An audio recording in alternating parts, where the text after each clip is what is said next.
देखने channel subscribe करें और शेयर करें जिससे हर खबर मिल सके और आसपास कोई खबर हो तो हमें शेयर जरूर करें जिससे आपकी खबर आप तक पहुंच सके। सच्ची खबरें आप में कोई प्रतिभा है तो हमारे व्हाट्सएप पर जरूर कीजिए जिससे आपको मंजिल मिल सके। हमारा मकसद ये है आप आगे बढ़ते रहिए। दे रहा आपको एक मौका हमारा अपना चैनल अट्रैक्ट न्यूज़।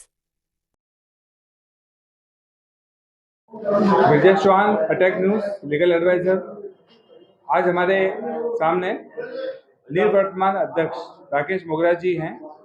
उनसे वो सवाल पूछे जाएंगे जो इन्होंने अपने कार्यकाल में अध्यक्ष पद पर रहते हुए कार्य किया, और आने वाले वापस से अगर वो अध्यक्ष पद पर आते हैं तो जो पुराने कार्य छूटे हुए हैं या कोई ऐसी कुछ नई स्कीम्स या कोई अधिवक्ताओं के हित के लिए अगर वो चाहते हैं कि अब मैं आया तो मैं क्या काम करूंगा, तो उनसे अपन उनके विचार पूछते हैं। जी, आप सर ये बताएं कि जो अध्यक्ष पद पे आप दोबारा खड़े हुए हैं तो किस विजन से आप दोबारा खड़े हुए हैं? एक तो ये होता है कि आप ये जो पुराने कार्य हैं या फिर आपको ऐसा लगा कि अब मैं प्रथम कार्यकाल से सेकंड कार्यकाल में आता हूं तो मैं ऐसा कुछ काम करूं जो अधिवक्ताओं के हित के लिए एक उदाहरण साबित हो। देखो, अभी जो पिछले इलेक्शन हुए थे इस साल के, वो लेट हुए थे, यानी कि 1.5 महीने लेट इलेक्शन हुए। और अभी हाईकोर्ट का ऑर्डर आया है कि पूरे राजस्थान में एक ही दिन इलेक्शन होंगे, 8 दिसंबर। तो 1 महीना ये कम हो गया है। तो मुझे जो कार्यकाल मिला मेरी कार्यकारिणी को, वो 9 माह का कार्यकाल मिला। उस 9 माह के कार्यकाल में हमने चैम्बर्स की जो बहुप्रशिक्षित जो थी, इसकी निर्माण स्वीकृति नहीं मिल रही थी, वो मात्र 2.5 महीने में उसकी स्वीकृति प्राप्त की। यानी कि 20 जून को एप्लीकेशन लगाई थी डीजे साहब के वहां से, और हाईकोर्ट से परमिशन हमको 30 सितंबर को मिल गई। यानी कि इतने कम टाइम में जो 8-9 साल से जो परमिशन नहीं मिल रही थी, वो 2.5 महीनों में सभी वरिष्ठ अधिवक्ता साथी अधिवक्ताओं के सहयोग से और हाईकोर्ट प्रशासन और हाईकोर्ट जजेज जो है उनके सहयोग से ये प्राप्त हुई है। यानी कि 66 नए चैम्बर की परमिशन मिली है। अब तक जो न्यायालय परिसर में कुल चैम्बर की संख्या है वो 91 है, और अभी जो परमिशन मिली है वो 66 चैम्बर की परमिशन मिली। यानी कि सारे अधिवक्ता जो लिटिगेशन शेड में या जो टेबल्स पे बैठे हुए हैं, उन सभी को चैम्बर्स मुहैया कराएंगे, यही प्रयास है। सर, अगर इतने चैम्बर बनते हैं तो क्या आने वाले समय में पार्किंग की जो समस्या और जटिल हो जाएगी? तो उस पर क्या कहीं आप कुछ कमेटी में या कहीं कुछ सरकार से ये मांग करेंगे कि इतने चैम्बर होने के बाद इतनी पार्किंग और ज़्यादा बढ़ेगी? क्योंकि हर एक वहाँ पे जो अधिवक्ता आएगा वो अपनी बाइक है, कार है, वो उसको लेके आएगा। तो उस पर आप कुछ प्लानिंग है आपकी? इसकी प्लानिंग अभी इस जो 9 माह का जो कार्यकाल रहा, उसमें जो हमारे जो तहसील वाला जो गेट है न्यायालय का, वहाँ पे वो अंबालाल जी की कैंटीन चलती है। वो 2019 में उनकी जो रीट थी, जो दावा था, वो खारिज हो गया। अभी वो पत्रावली कमर्शियल कोर्ट में जो भार्गव साहब है उनके पास पड़ी हुई है, और वो जल्द ही जो आगे के जो एसडीओ को लिखना होता है उनको लिखेंगे और वो वहां से कैंटीन हटाएंगे। वो कैंटीन हटने के बाद वहां पे अंडरग्राउंड पार्किंग, यानी कि मल्टीपल पार्किंग बन सकती है, इतनी जगह है वहां पे। यानी कि 3 स्टेप पे भी अगर पार्किंग बनती है और ऊपर चैम्बर्स वापिस बनेंगे तो पार्किंग की समस्या खत्म हो जाएगी। सर, ये सब जानते हैं कि शौचालय की हालत आज भी इतनी 9 माह के अंदर जो शौचालय है आज भी बहुत गंदगी से सटे हैं, तो आने वाले समय में क्या शौचालय हाईटेक कर सकते? हाँ सर, एक प्रश्न और था हमारा कि जो क्लब हाउस जो है उस पे किसी भी अभी तक के अध्यक्ष ने उस चीज़ को ध्यान नहीं दिया, और आज क्लब हाउस की जो घोषणा हुई है उसके बारे में कुछ आप बताएंगे? मेरे को सभी अधिवक्ताओं के सहयोग, बड़े को आशीर्वाद से मुझे अध्यक्ष बनाया। तो मेरा सबसे पहला काम एक यही था कि जो अधिवक्ता हैं उनके लिए क्लब हाउस क्यों ना हो। यानी कि बाहर से जो भी अधिवक्ता आते हैं उनके ठहरने के लिए, या अधिवक्ताओं के कोई भी पारिवारिक कोई भी काम हो तो वो उस क्लब हाउस में उसको संपूर्ण रूप से करा सके।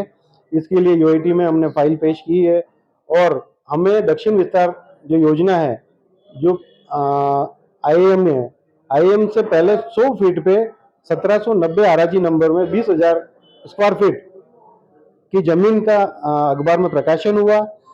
प्रकाशन होने के बाद ये जो फाइल है ये स्वायत्त शासन विभाग यूडीएच में वो फाइल पेंडिंग है।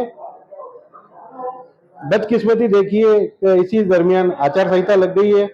आचार संहिता लगने से वो काम अभी अटक गया, लेकिन अब जैसे राजस्थान में बीजेपी की सरकार आई है तो मेरा सबसे पहला जो उद्देश्य है अध्यक्ष बनने के बाद, तो उस फाइल को जो क्लब हाउस की है, जो करीब 20,000 फीट की जो अलॉटमेंट होगा, वो समय पे फटाफट मैं इसको करा पाऊं, ये मेरी प्राथमिकता रहेगी।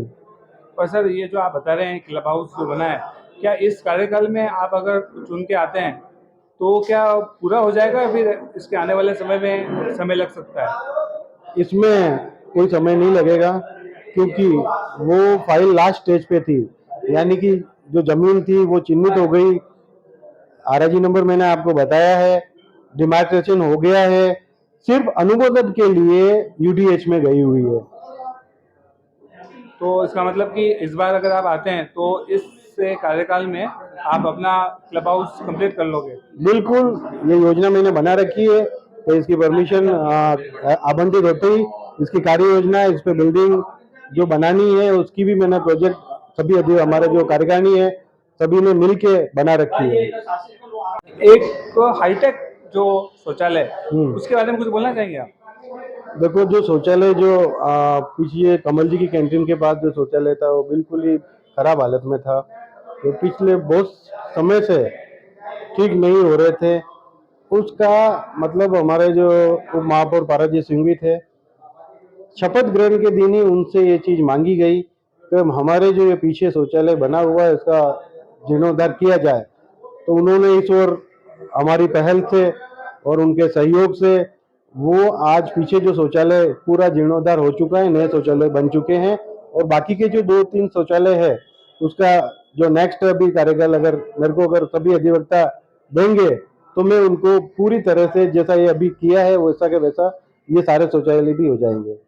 सर एक और ये आपसे प्रश्न है कि प्रोटेक्शन एक्ट जो अधिवक्ता का हुआ है, क्या जयपुर, जोधपुर, उदयपुर या ऐसा कहीं कुछ उस प्रोटेक्शन एक्ट का सरकार द्वारा जो बनाया गया है उस पर क्या ऐसा कुछ आपको ध्यान आकर्षण है कि इससे कुछ लाभ हुआ है, या फिर सरकार की ओनली फॉर बस प्रोटेक्शन एक्ट बन गया है? नहीं, एडवोकेट प्रोटेक्शन एक्ट जो अभी एक मूवमेंट चला था, करीब महीना पर आंदोलन चला था, जिसमें गहलोत सरकार को घुटने टेकने पड़े, और गहलोत सरकार ने, मैं उनकी तारीफ भी करता हूं कि गहलोत सरकार ने एडवोकेट प्रोटेक्शन एक्ट को विधानसभा में पारित कराया। अब वो आगे की कार्यनीति पे चल रहा है और जल्द ही हमें एडवोकेट प्रोटेक्शन एक्ट के फायदे सभी अधिवक्ताओं को मिलेंगे। सर एक प्रश्न और है कि जो हाईकोर्ट बेंच की मांग है और वर्चुअल जो अभी इस सरकार द्वारा, क्या इस पे अतिशीघ्र काम होंगे या पिछली सरकार जैसे ही काम होने की संभावना है? और अगर आप बनते हैं तो सबसे पहला मुद्दा आपको ये होगा क्या कि आप वर्चुअल कोर्ट की स्थापना के लिए कुछ काम करेंगे? देखो, हमारा मुख्य मुद्दा तो हाईकोर्ट बेंच ही है, लेकिन जब तक हाईकोर्ट बेंच नहीं आती है तब तक वर्चुअल हाईकोर्ट बेंच की स्थापना उदयपुर में हो। जैसा कि पहले एक स्टेटमेंट किसी का आया था कि बीकानेर में वर्चुअल हाईकोर्ट बेंच हुई है, तो इस पे पूरा हमारा तो संभाग लेवल पे यहाँ से एक प्रतिनिधि मंडल लॉ मिनिस्टर जो मेघवाल साहब है उनसे मिला, तो उन्होंने हमें ये आश्वासन दिया है कि वर्चुअल हाईकोर्ट बेंच जो है सिर्फ बीकानेर में ही नहीं खुलेगी, वो जल्द से जल्द बीकानेर, उदयपुर और कोटा तीनों जगह खुलेगी, ऐसा उन्होंने हमें आश्वासन दिया था। और उस ओर कार्य भी अग्रसर है। चीफ जस्टिस ऑफ इंडिया और जो हमारे महामहिम मोदी साहब है इस ओर प्रयास कर रहे हैं कि जल्द से जल्द वर्चुअल हाईकोर्ट बेंच की स्थापना हो जाए। सर अंतिम प्रश्न ये है कि आप अधिवक्ता, जितने भी अधिवक्ता हैं और जो नव आगंतुक अधिवक्ता बनने के लिए अभी आए कोर्ट में, उनको बहुत बड़ी समस्याओं का सामना करना पड़ता है, क्योंकि उनको कोई अधिवक्ता, सीनियर अधिवक्ता क्या उनको सपोर्ट करते हैं, और अगर वो करते हैं तो क्या उनका भविष्य उज्जवल है? देखो, हम भी शुरुआत में वकालत में आए थे, हम भी जूनियर थे। ऐसा नहीं है कि उदयपुर में जो वरिष्ठ अधिवक्ता गण है वो बहुत ही कोऑपरेटिव है। और वो आज मेरे को 23 साल हो गए वकालत में, और मेरे साथ में जो एडवोकेट जो जूनियर है, मेरे को उनका दर्द मालूम है कि घर से कोर्ट तक आने में पेट्रोल जलता है, यहाँ पे छोटा मोटा खर्चा होता है।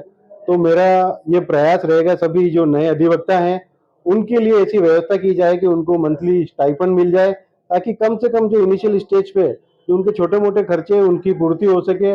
उसके लिए जो वकालतनामा है, उस वकालतनामे पे मेरा ये है कि एक रेट फिक्स कर दी जाए, तो उस वकालतनामे का इतना परसेंटेज जो भी जूनियर जाएगा उसको मिलेगा। ये मेरी योजना में है। और स्टाइफंड है, उसके लिए भी मैं प्रयास करूंगा। 9 महीने का जो कार्यकाल था वो कम था, और जो नए अधिवक्ता आएंगे उनके लिए कोर्ट में उनका एक परिचय कराया जाएगा कि हाँ ये नए अधिवक्ता हैं। उनको हर तरह की प्रोफेशनल इथिक्स के बारे में जानकारी देंगे कि किस तरह से कोर्ट में पेश होना है, किस तरह से काम करना है। जो एक प्रक्रिया है न्यायालय की, उसको समझाने के लिए सेमिनार आयोजित की जाएगी, ताकि नए अधिवक्ता कोर्ट में आने से एकदम अपने आप को असहज महसूस नहीं करें। उनको ये लगे कि हम घर पे ही काम कर रहे हैं। तो मेरा यही प्रयास रहेगा नए अधिवक्ताओं के लिए। सर, अधिवक्ताओं से क्या अपील है कि आप अगर अध्यक्ष पद पे दावेदारी करते हैं तो उनसे क्या अपील करना चाहते हैं आप? मैं मेरे सभी वरिष्ठ अधिवक्ता, मेरे साथी अधिवक्ता और मेरे जो अधिवक्ता बहनें हैं, उन बहनों के लिए भी काम करना है। मेरा यह प्रयास रहेगा बहनों के लिए, जो महिला अधिवक्ता है, जो चैम्बर्स अभी जो 66 चैम्बर्स की जो परमिशन मिली है वो बिल्डिंग तैयार हो जाए, और सभी महिला अधिवक्ताओं को उसमें आरक्षण मिले। मैं उस ओर काम करूंगा। सारे वरिष्ठ अधिवक्ताओं को भी चैम्बर्स मिले, और जो कोर्ट में प्रैक्टिस कर रहे हैं उनको भी चैम्बर्स मिले, यानी कि कोई भी खाली हाथ नहीं रहे। यानी कि आज जो भी टेबल पे बैठे हुए हैं, टेबल पे अधिवक्ता बैठते हैं, भाई भी बैठते हैं, मेरी बहनें भी बैठती है। तो अभी तो मजबूरी में बैठे हुए हैं, लेकिन बाद में वो शौक से बैठेंगे। यही मेरा उद्देश्य रहेगा। धन्यवाद। मैं ब्रिजेश चौहान, अटैक न्यूज।